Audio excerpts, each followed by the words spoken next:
Now I will turn to Sandan, who is from I would say it's a sector Sri Lanka has been aspiring for quite some time to see whether we can have our footprint in the global market. He comes from the healthcare industry with 34 years of experience in the industry. And as the CEO of Sunshine Medical Devices and Lina Manufacturing, he has overseen the establishment of Sri Lanka's first WHO GMP certified metered dose inhaler facility, which enabled Sri Lanka to actually manufacture and meet its own demands own needs without entirely being import dependent. Tell us what can you share from your experience, and how can we make this aspiration a reality? What are the success factors in your sector, Sandan?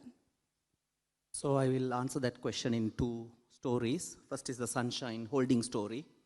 So Sunshine Holding story started way back in 1967 when our founder chairman started the business as a pharmacy in Gampala called Lanka Medicals.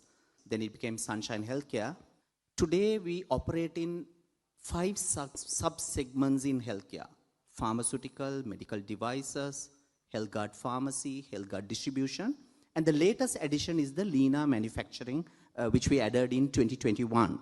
Reason why we went to manufacturing, I'll now tell the story of how the pharma manufacturing took place in Sri Lanka. Actually, we started our pharma manufacturing in 1956, which many don't know. Companies like Glaxo, Pfizer, Ricketts, Warner Lambert, Morrison's, they were all present in small scale manufacturing. They were all manufacturing, but not large enough, way back in 1956. Then came the landmark change in 1988 when SPMC, that is State Pharmaceutical Manufacturing Corporation, got into manufacturing with the aid of JICA, where we started manufacturing some basic molecules. But the real impact came in 2015 when the government took a strong stance. Hey, we are going to purchase local manufacturing, where they gave buyback guarantees in 2015. 12 organizations came forward with about $100 million investment. And today, to speak of the success, we have achieved out of 736 molecules what the government buys as essential pharmaceutical. Today, the local manufacturers manufacture 308 molecules, selling for about 54 billion, which is about 41% share. So these are two success stories of the organization as well as the industry, and way forward I'll speak more on the export opportunity. Global pharmaceutical and medical devices sector is fast-growing sector. We have 2 of our neighbors that has made significant inroads, India especially, in generic pharma and diversifying into medical devices. Bangladesh is an emerging destination. So what are the opportunities that are there that Sri Lanka can realistically tap into in this sector, Sandan?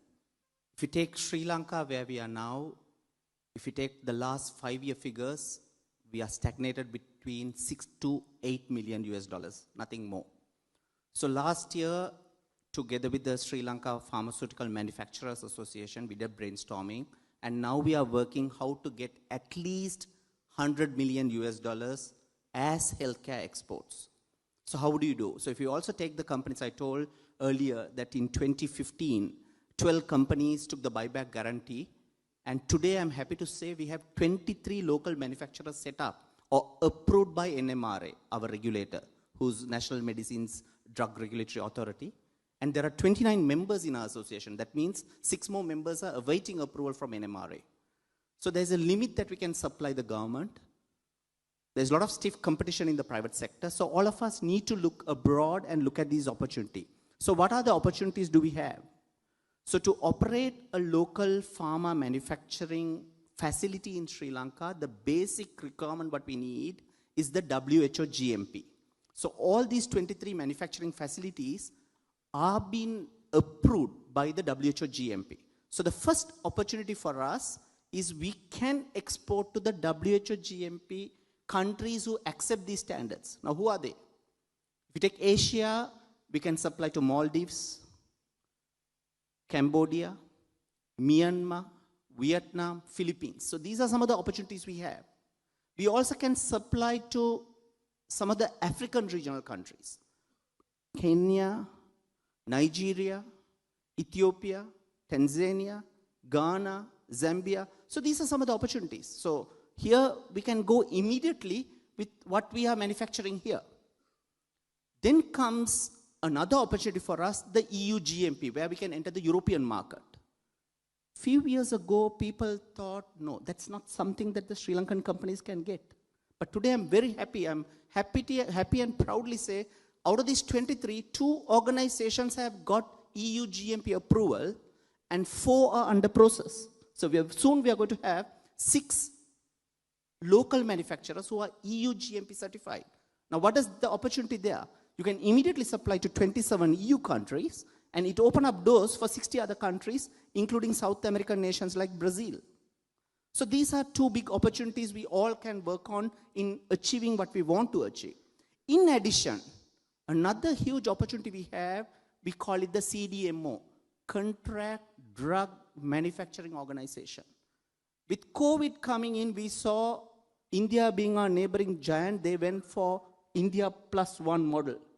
Some of these facilities are going full capacity utilization, and they are looking at options how I can manufacture in another organization. So we at Lina Manufacturing already we manufacture for Calbee Indonesia, Zydus India, and already there are Pakistani organizations who are looking at our facility, MDI being limited plants in and around. They're looking at how they can do contract manufacturing through our organization. So contract manufacturing, drug manufacturing is another option where we can be the manufacturer which can take our product abroad. I think these 3 are huge opportunities with huge value in hand, which all of us can exploit and take this forward. If you had the chance to champion just one transformative reform or action to accelerate growth in your sector, what would that single priority be, and why would you choose that above others? So transformative initiative to take healthcare globally. The policy would be to have a strong government policy aligning all stakeholders. Since I have 1 minute, I'll repeat it again. A strong government policy aligning all stakeholders.